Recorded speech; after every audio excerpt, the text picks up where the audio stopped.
Hi, my name's Jacob Armstrong. I'm the pastor of Providence United Methodist Church, and today I want to talk to you about the miracle of Palm Sunday. It's the miracle of God surprising us.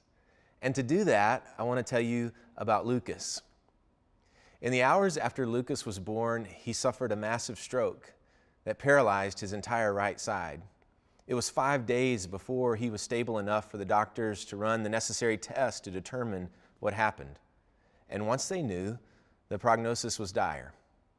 Mike and Jen, his parents, remember standing in a hospital alcove as a doctor shared that Lucas would likely never walk or talk and would have significant impairments.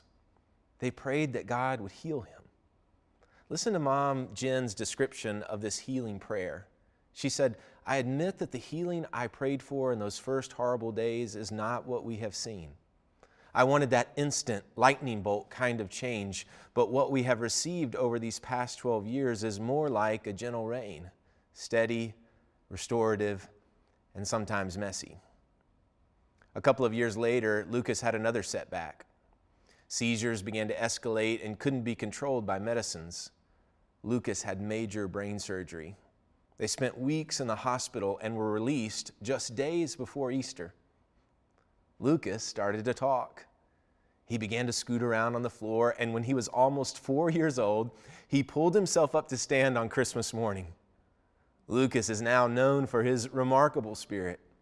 He has an astounding capacity to love and to empathize. He exudes joy. When he was 4 and barely walking, he got away from Jen and Mike at a friend's wedding. It took a few minutes to find him, and when they did, he was leaning against a woman they didn't know, his one good arm wrapped around her and his head resting on her. The woman had tears streaming down her face. Jen didn't know what to say, but finally the lady said through her tears, "I was just sitting here feeling completely alone in this crowded room when this child came out of nowhere and took my hand and hugged me." God surprises us. God sent that woman someone to remind her of God's love. Jen said, "I knew that to be true because God had done it for us." A miracle is when God surprises us. And if you've ever wondered what Palm Sunday is or what it's all about, it's just that, a surprise that will take your breath away. Imagine standing in a busy city on a busy street and you're so surprised by joy that you take a branch off a tree and start waving it around. That's what happened when Jesus came into Jerusalem. People saw him and were so captured by the moment, they did silly stuff, waving branches, throwing their coats on the ground. And then, this kind of makes the story famous, Jesus finds a young donkey, he sits on it, and he rides down the road. A miracle is when God surprises us. So, allow yourself to be surprised by joy. Picture it, grown man Jesus on a young donkey, and people shouting, "There's our king!" Others must have said, "That's your king?" And they said, "Yes, that's our king." People in the crowd who saw him raise Lazarus from the dead, they say, "That's our king. I don't know why he's riding on a baby donkey either, but it kind of makes me happy." You know, it's just kind of this messy, joyous, beautiful, surprising, confusing story. There is an openness required, a willingness to let joy wash over you. Joy often comes when we least expect it. Strangely, though, the Palm Sunday surprise also is leading us to the surprising suffering of Jesus. Life will also surprise us with suffering. And it's always a surprise, isn't it? Suffering, it sneaks up on us. We don't see it coming. Palm Sunday was this joyous day. The disciples thinking, "Yes, I didn't picture him on a baby donkey, but yes, everybody else is saying what we've known. He's the king." And then the suffering comes. I think Jesus comes in on a donkey as a way of saying, this is not going to go the way you thought.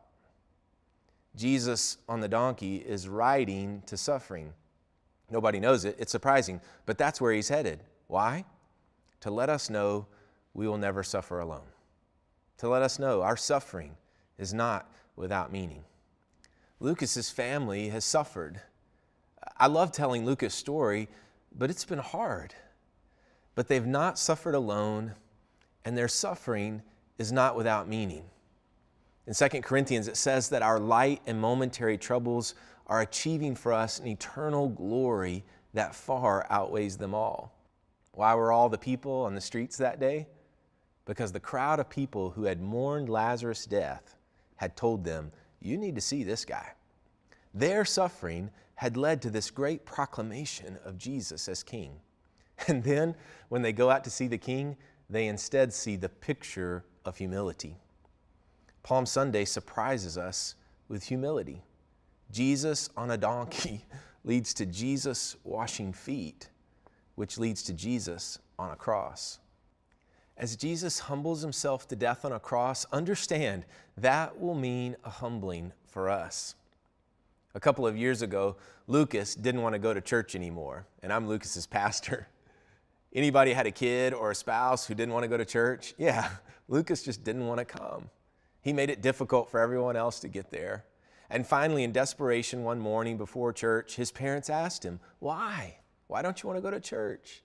Lucas said, I don't want to wear a handsome shirt. A handsome shirt? He was referring to a button-up shirt, tucked in. And they said, oh, Lucas, this is about a shirt. You can wear whatever shirt you want. And he said, I want to wear my Star Wars shirt. They said, wear your Star Wars shirt. I saw Lucas that morning at church and I complimented his shirt, further cementing in his mind that his mom was crazy to make him wear handsome shirts. And then, for whatever crazy reason, in the way God works, I remembered I had my Star Wars shirt on. I unbuttoned the top button of my handsome shirt and I showed him my Star Wars shirt. And it surprised him. And it surprised his mom and dad. I had no idea what was going on earlier in the morning, but it surprised them with joy in their suffering that their pastor was wearing a Star Wars shirt. Jesus was on a donkey to get their attention, to show the people he would do whatever it took for them to connect with God. God surprised Lucas with a Star Wars t-shirt. Jesus surprises us with his entry into Jerusalem. Jesus, I think, was saying, I'm like you. I'm going to suffer like you, become humble like you, and that means the thing I bring on the other side, yeah, that's for you too. You may feel alone in a crowded room today. You may be suffering. You may have been humbled this week. God is going to send someone to surprise you. His name is Jesus.